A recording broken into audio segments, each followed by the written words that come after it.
कौन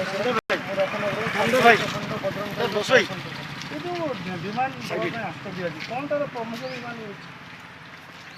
फास्ट कथा हूँ जो मनीषा दास बोली जो झील रामपल्ली अच्छी उद्धार करके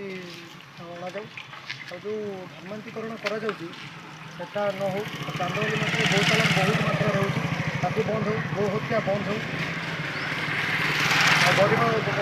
हिंदू झील प्रलोभित करके लव जिहाद केस फसैकी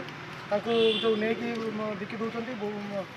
सेटा बंद कर जो झील को गोटा नि तार मुख्य अभियुक्त किए कौन थाना लिखित अभियोग होना ना